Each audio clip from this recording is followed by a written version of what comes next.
Lundi 19 février de l'an 2018, mesdames et messieurs, bonsoir. Merci de prendre le rendez-vous de la grande édition du journal télévisé sur ESAE Télévision. Dans un instant, les principaux titres des informations à développer. Ce lundi 19 février 2018, le Bénin célèbre l'anniversaire des 28 ans de la conférence des forces vives. Cet événement qui a opéré un changement notable dans la vie politique du Bénin, appelé conférence nationale, a eu pour objectif de rassembler les forces vives de la nation pour discuter de la situation socio-politique du pays et lui tracer une ligne directrice pour l'avenir. Depuis l'annonce de la levée d'immunité de certains parlementaires et ministres du régime défunt, supposés impliqués dans des dossiers de malversation financière, les commentaires vont bon train dans les villes et campagnes du Bénin. À suivre dans ce journal quelques réactions à cet effet. L'importance de la séduction dans un couple est le thème retenu pour l'émission spéciale Romance, dans l'optique de célébrer autrement la Saint-Valentin en lui donnant tout son sens romantique. Une présentation dédiée exclusivement pour la célébration de la fête de la Saint-Valentin qui s'est déroulée ce week-end à Cotonou. À nouveau, bonsoir. Ce lundi 19 février 2018, le Bénin célèbre l'anniversaire des 28 ans de la conférence des forces vives de la nation. En effet, du 19 au 28 février 1990, le peuple béninois a effectué un événement historique qui continue de faire école dans la sous-région et sur tout le continent africain. Cet événement qui a opéré un changement notable dans la vie politique du Bénin s'appelle la conférence nationale. Son objectif était de rassembler les forces vives de la nation pour discuter de la situation socio-politique du pays et lui tracer une ligne directrice. À cet effet, je vous invite à suivre Athanase Toutonou, il est le directeur des études de l'École supérieure d'administration, d'économie, de journalisme et des métiers de l'audiovisuel ESAE, qui nous retrace les grands moments de cette rencontre de grande portée. Le 19 février 1990, conférence des forces vives de la nation. C'est sa dénomination officielle. Ça a été une instance de renaissance de la République du Bénin, qui a traversé une longue nuit, qui a duré 18 années, une nuit de terreur, de dictature, de privation de liberté, et même d'envie d'entreprendre. La conférence des forces vives de la nation, souhaitée par les forces politiques du Bénin d'alors, a mis fin à cette période et a ouvert une nouvelle période, celle de la démocratie béninoise. Une période donc de liberté, de la parole retrouvée, de l'envie d'entreprendre, une période où l'individu peut aussi se réaliser ensemble avec l'État, une période où l'État intègre dans son propre contenu les problèmes de la nation. Nous avons aujourd'hui vécu cette expérience depuis 28 ans. Évidemment, il y a eu beaucoup d'acquis, beaucoup de limites aussi. Les acquis sont quand même quelques-uns. Des institutions politiques qui fonctionnent et que nous renouvelons à bonne date. Une constitution qui protège l'individu et lui donne assez de liberté, protège aussi tous ses droits sociaux, politiques et économiques. Néanmoins, notre démocratie a quand même beaucoup de limites. Des limites dues aux hommes, dues à la mentalité béninoise, que d'aucuns ont appelée la béninoiserie. Constituée un peu par le développement de la corruption, par l'affichage de comportements très répréhensibles. La justice béninoise exige la levée d'immunité de certains parlementaires et ministres du régime défunt supposés impliqués dans des dossiers de malversation financière. Ceux dont les noms font objet de polémiques et de controverses sont entre autres Komi Koutié, Valentin Agossou Djenotin, Fatimatou Amadou Djibril, Aboubakar Yaya et Mohamed Atao Renho. Depuis l'annonce de cette levée d'immunité, les commentaires vont montrer dans les villes et campagnes du Bénin. Suivons ensemble quelques personnes qui ont voulu se prêter aux questions de nos reporters à cet effet. Je ne sais pas ce que notre gouvernement cherche. Parce que les FCBE ont fait leur congrès. Et voir le nombre, c'est que comment les choses ont été organisées. Je ne sais pas si c'est ce qui les a fait peur. Et on a commencé par intimider les gens. Ça, ce qui demande immunité là, c'est du pipeau. Parce que M. Komi Koutié, il a mis de l'argent chez lui. Je viens d'apprendre que c'est au siège même de campagne. Ce n'est pas même dans sa maison. Je ne sais pas ce que les gens cherchent. Je demande à mon cher président, le président Talon, de travailler. Il n'a qu'à laisser la chasse aux hommes là, il n'a qu'à bien travailler. S'il travaille bien, le peuple va le soutenir. Ce n'est pas affaire de chasser les gens. On a chassé celui-ci, maintenant c'est Djenotin. Qu'est-ce que Djenotin a fait? Depuis là, et l'autre là, qui a bouffé l'argent de l'eau là, et on a dit affaire non lui là. On n'en parle pas de cela. Maintenant, on sélectionne les gens. Non, non, non, on ne veut pas ça. C'est une coïncidence. Parce que lever de l'immunité de certains parlementaires était. La justice fait son travail à coups de gouttes. Si aujourd'hui nous allons dire que c'est parce que les SBE a fait de congrès, c'est pourquoi on veut lever l'immunité de parlementaires, non. Ceux qui sont inculpés eux-mêmes le savent bien qu'ils ont du quoi à faire à l'État. Et si vous voulez bien, Djenotin lui-même il sait qu'il a quoi à faire avec l'État.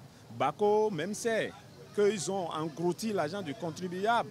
Donc, et moi je dis, ce n'est pas aujourd'hui que les gens vont dire que c'est parce que SBE a fait de congrès qu'il y a ci, il y a ça. Non. Moi, personnellement, je ne pense pas que, comment on appelle, je crois que c'est une coïncidence. On ne peut pas, personnellement, moi, je ne peux pas lier, comment on appelle, cette demande de levée d'immunité parlementaire au congrès des FCBE. Donc, ça peut être une coïncidence. Donc, ce n'est pas parce que les gens, ils ont fait congrès, maintenant en retour pour leur coller quelque chose, on demande les d'immunité de parler. Non, je ne pense pas. Et la levée de l'immunité parlementaire, le gouvernement n'a rien fait d'anormal parce que les tests ont prévu cela. Donc, le gouvernement n'a fait qu'utiliser les tests. À un moment donné, je me demande, mais que veut les Béninois ou bien que veut le peuple? Nous voulons lutter contre la corruption, ou nous ne voulons pas lutter contre la corruption. Il faut que ça commence un jour, il faut que ça commence par quelqu'un. Donc, inutile de commencer par dire que pourquoi on a laissé telle personne et on s'occupe de telle personne. Non, il faut que ça commence un jour, il faut que ça commence par quelqu'un. Comment appelle-t-on les députés dont on parle et les ministres dont on parle? S'ils ont la malchance que, comment appelle-t-on, c'est pas eux que ça veut commencer. Ok, je crois que le peuple devait applaudir. L'importance de la séduction dans un couple est le thème retenu pour l'émission spéciale Romance, dans l'optique de célébrer autrement la Saint-Valentin en lui donnant tout son sens romantique. Une présentation dédiée exclusivement pour la célébration de la fête de la Saint-Valentin qui s'est déroulée le samedi dernier dans un hôtel de la place. Ayant reçu comme invité pour ce numéro spécial Thomas Edea, professeur en philosophie, qui a expliqué de fond en comble les intérêts à séduire dans un couple. L'intérêt à séduire continuellement dans le couple peut être constaté par tout homme comme par toute femme. Il n'y a pas de doute qu'avec le temps, l'amour peut connaître légèrement une forme de somnolence. L'amour de départ, le feu de départ peut connaître avec le temps une forme de réduction. Et lorsqu'on est confronté à cette réalité qu'est la réduction, alors il faut apprendre à séduire de nouveau. Il faut apprendre à rallumer le feu de l'amour à nouveau. Et c'est d'ailleurs pour ça que séduire dans le couple doit être une tâche quotidienne. Cela doit être pour tous les époux un contrat conjugal quotidien. qu'il faut remplir. Sinon, nous tombons tout de suite dans ce qu'on pourrait appeler le dépassement. Nous tombons tout de suite dans ce qu'on pourrait appeler la vétusté de l'amour. Nous tombons tout de suite dans ce qu'on pourrait appeler l'absence de la nouveauté. Or, par nature, l'homme aime ce qui est neuf, l'homme aime le nouveau. D'où la nécessité pour tout époux, comme pour toute épouse, de développer les stratégies de la séduction pour que le couple vive et vive aussi longtemps que possible.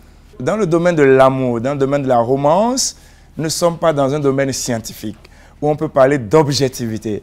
Les choses deviennent un peu relatives. Cela veut dire quoi? Ça veut dire que ça dépend de la psychologie, de la mentalité ou tout simplement de l'être de chaque membre du couple. Et alors, la responsabilité peut être partagée selon les réalités du couple. Cela peut être partagé selon l'essence, l'ontologie, la personnalité de chaque membre du couple.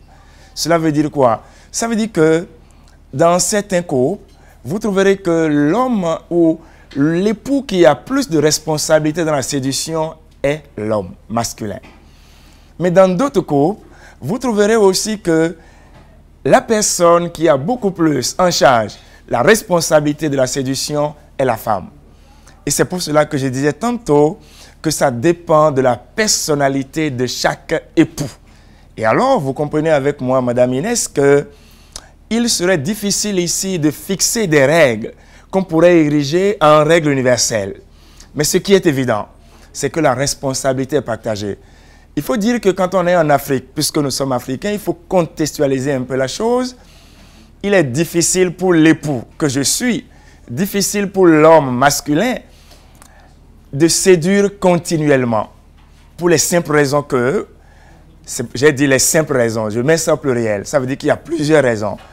Alors, il faut comprendre que dans le couple africain, dans notre mentalité, la responsabilité d'être époux est une responsabilité lourde. Cotonou accueille du 9 au 12 mai prochain la conférence de la zone Afrique moyenne de la Jeune Chambre internationale. L'annonce officielle de cet événement a été faite au cours d'une conférence de presse organisée par le comité d'organisation le vendredi 16 février à la salle Fleuve du ministère des Affaires étrangères et de la coopération. Le président national, le sénateur Miguel Hueto, et le vice-président international de la zone Afrique et Moyen-Orient ont successivement préciser le rendez-vous, rappeler son contenu et les opportunités que cette organisation offre à la jeunesse et au Bénin. Suivons cet élément pour en savoir plus. Je voudrais d'entrée dire merci à tous ceux qui ont fait le déplacement cet après-midi pour assister à cette conférence de presse-là qui annonce de façon officielle la tenue à Cotonou de la conférence Afrique et Moyen-Orient édition 2018. Le président national 2018 de la Jeune Chambre internationale du Bénin, l'ami Gildas, a ainsi annoncé au cours d'une conférence de presse organisée au ministère des Affaires étrangères le vendredi 16 février la tenue de la conférence de zone Afrique Moyen-Orient à Cotonou du 9 au 12 mai 2018, une rencontre internationale des citoyens actifs. Alors nous attendons un effectif de minimum 1200 membres à Cotonou. Donc vous voyez, ce sera vraiment un creuset de jeunes citoyens actifs qui ont à cœur le souci de l'Afrique et du Moyen-Orient. Alors, au cours de cette conférence, nous aurons plusieurs activités comme nos assemblées générales statutaires, nous aurons des projets de développement, nous aurons des rencontres d'affaires économiques entre membres d'une chambre et partenaires, nous aurons des activités culturelles telles l'ancienne soirée des nations, pour les membres du champ qui connaissent bien les activités, qui devient la nuit patriotique, où chaque pays essaie de vendre les mérites culturels et les mérites et les valeurs des différents pays. Nous aurons également, pendant cette conférence, la soirée culturelle béninoise, où ensemble, grâce à vous, et jamais sans vous, nous allons vendre le Bénin, nous allons vendre la terre béninoise, nous allons vendre la terre de Béanzin, pour nos différents délégués qui viendront découvrir notre pays. Cette rencontre avec la presse a été l'occasion de rappeler des projets de la Jeune Chambre internationale et d'inviter les jeunes béninois à joindre l'organisation pour impacter le monde. We converge in Cotonou to discuss this. Nous réunissons à Cotonou pour parler de sujets qui ont trait à la jeune chambre dans notre zone, mais nous parlerons aussi de prospection sur l'avenir. L'Académie de la citoyenneté active qui se tiendra à Cotonou, nous continuons de renforcer les capacités des jeunes pour des changements positifs dans leur communauté.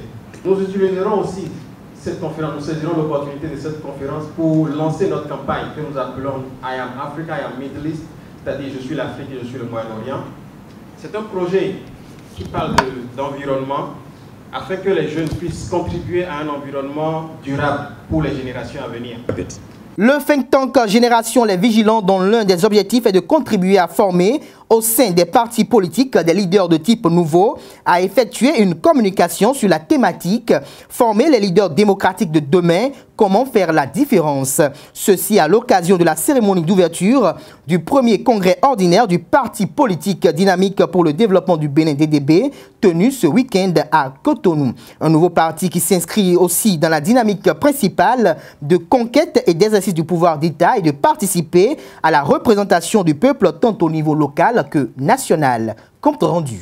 Fondé sur l'idéologie du socialisme et du libéralisme, le Parti Dynamique pour le développement DDB est mis sous les fonds baptismaux le samedi 17 février 2018 à travers un congrès ordinaire à Cotonou. Une idéologie qui rime et rythme d'ailleurs avec sa devise « Qu'est action, justice, solidarité ». Ce parti politique qui aspire à être et rester dans une stratégie de couverture géographique progressiste a choisi pour thème de son premier congrès ordinaire « Restauration de l'héritage politique béninois, défis et responsabilités des partis politiques pour un Bénin rayonnant. Le projet de société étant la synthèse de nos ambitions, il est reparti sur 7 grands axes essentiellement. Axe 1, promotion d'un système public crédible et d'une gouvernance concertée de qualité. Perfectionnement de manière dynamique l'homme et ses capacités au profit d'un développement national équilibré et durable. Mettre en place les balises d'une croissance économique accélérée. Renforcer les actions sociales durables et le mieux-être. Mettre fin aux politiques d'austérité pour redonner la priorité au développement socio-politique, économique et solidaire aux services publics. Le DDB, lors de cette manifestation très importante pour son existence, a reçu le soutien et les encouragements de plusieurs partis et mouvements politiques dont les discours se sont succédés. Occasion pour le président du think tank Génération Les Vigilants, dont l'un des objectifs est de contribuer à former au sein des partis politiques des leaders de type nouveau, d'effectuer une communication sur la thématique « Former les leaders démocratiques de demain, comment faire la différence ». La plus grande crise que traverse actuellement le Bénin, ce n'est pas une crise économique. C'est une crise de valeurs. Les valeurs ne sont plus au rendez-vous. Et pour restaurer ces valeurs, nous devons accéder à ce que nous appelons souvent l'éducation non formelle. Nous avons l'État qui, tous les jours, essaye de contribuer à éduquer les citoyens de ce pays à travers les écoles, les collèges et universités. Mais cela n'est pas suffisant pour améliorer la qualité, surtout la culture démocratique de tous les citoyens. Le Parti Dynamique pour le développement DDB a pour vocation principale de conquérir le pouvoir d'État, de participer à la représentation du peuple, tant au niveau local que national. Un néo-parti qui se veut être un catalyseur d'aspirations latentes, d'opinions individuelles, diffuses, convergentes, qui s'emploiera à construire un idéal commun basé sur un programme cohérent et pragmatique qui prend en compte les réalités nationales du Bénin. Honorer l'engagement d'une jeunesse qui a osé pour s'affirmer sur l'échiquier politique de notre pays, le Bénin. Je voudrais être reconnaissant aux acteurs sociaux et veilleurs de conscience, leur volonté et courage à défendre les droits et libertés des peuples qu'ils incarnent.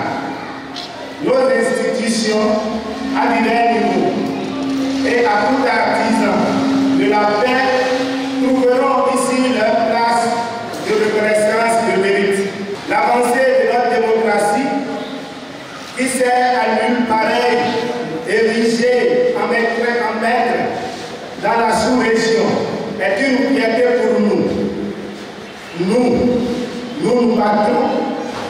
pour conserver ce titre d'enfant produit de l'Afrique.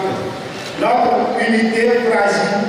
Nouveau sur l'échiquier politique national, le DDB n'a pas clarifié sa position ou encore ses rapports avec la mouvance ou l'opposition. Un événement qui s'est aussi couronné de prestations artistiques et folkloriques révélant la culture béninoise. Sport à présent dans cette édition, les membres de la famille de la natation béninoise ont renouvelé hier dimanche 18 février 2018 leur instance de gestion à l'auditorium Marius Francisco du Comité national olympique et sportif béninois à Cotonou. Dans une ambiance conviviale, les délégués ont reconduit Maître Abdon Deguenon pour un 3e mandat à la tête du bureau exécutif de la dite fédération.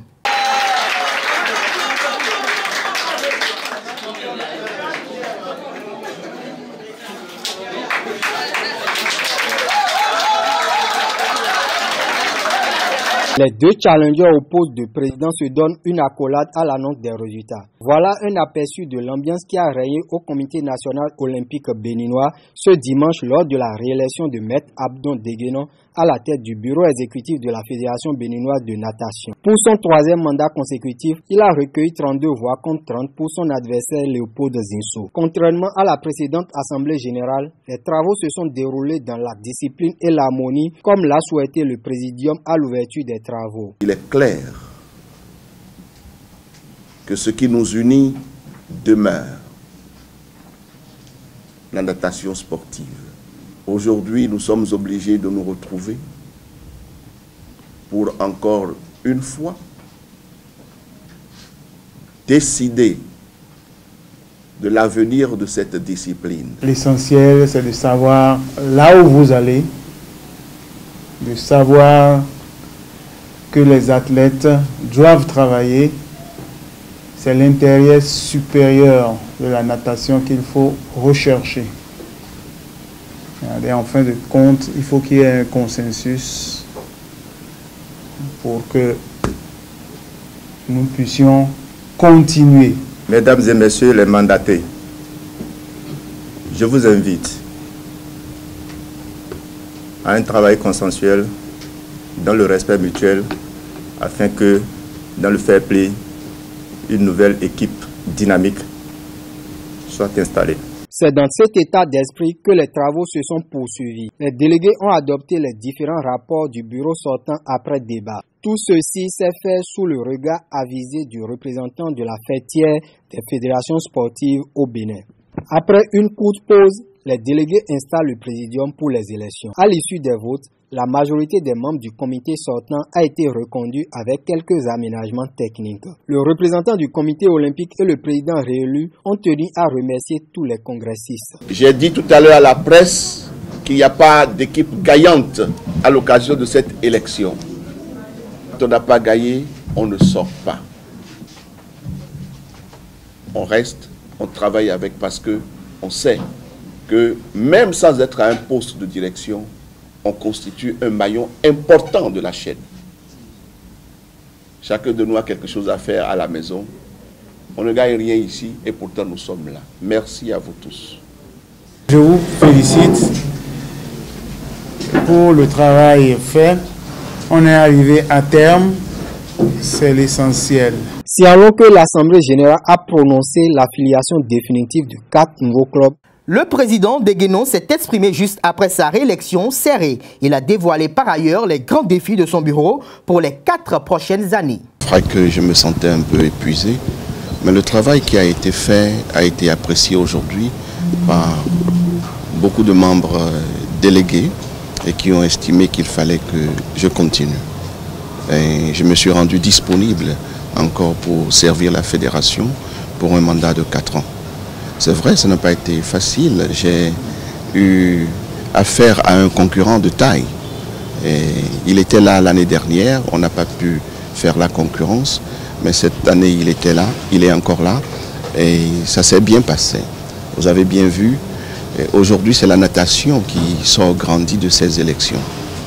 Et j'ai l'impression que les choses vont se passer très bien dans l'avenir, parce que le président Zinsou et moi, on s'est entretenu ce matin et on s'est entendu à ce que le vainqueur puisse tendre la main à l'autre et vice-versa. Donc la natation a de beaux jours devant elle. Que nous aurons d'abord à ratisser large en ce qui concerne la sélection des nageurs. Nous allons travailler dans beaucoup de communes. Nous allons susciter la construction des piscines municipales et nous essaierons de notre mieux de prendre en compte les talents qui ont été détectés à l'occasion des séances qui ont eu lieu l'année dernière.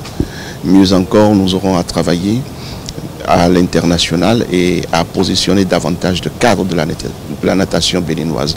Là aussi, c'est un volet très important. Je souhaite que le gouvernement m'accompagne afin que dans ce pays, je puisse organiser au moins un tournoi de la zone 2. Nous étions au Nigeria la dernière fois. Les infrastructures qui y sont ne sont pas meilleures aux nôtres ici. Et si nous nous y mettons, nous pourrons faire quelque chose. Je parlerai certainement avec le ministre des Sports, lequel s'est toujours manifesté pour nous accompagner dans nos projets. Merci beaucoup. D'une assemblée générale élective à une autre, les pongistes béninois ont également élu le samedi 17 février les nouveaux membres du comité exécutif de leur instance nationale. Dans une ambiance houleuse, Serge Trinité Soglo a été élu par 6 voix contre, 22 voix pour le président sortant, Ferdinand Sounon. Suivez les premières impressions du nouveau patron de la maison tennis de table pour les 4 prochaines années. L'exercice a été pénible, mais je pense que nous venons d'écrire une fois encore l'histoire sportive et surtout du tennis de table de notre pays. Je voudrais d'abord dire merci à tous ceux qui ont eu confiance à ma personne, à tous ceux qui ont voté pour moi. Et je voudrais aussi dire merci à tous ceux qui ont voté pour le président sortant. Je pense que je voudrais d'abord féliciter le président sortant pour tout ce qu'il a fait pendant 4 ans. Et je voudrais aussi dire que le sport, c'est une famille, c'est la joie. Il n'y a pas de clan. Nous sommes ensemble et nous devons travailler ensemble.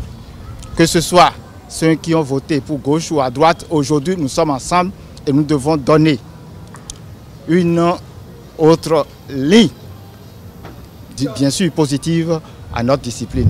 C'est ça que nous savons faire et nous allons démontrer ce que nous voulons faire pour le tennis de table de notre pays. Quelles seront vos priorités?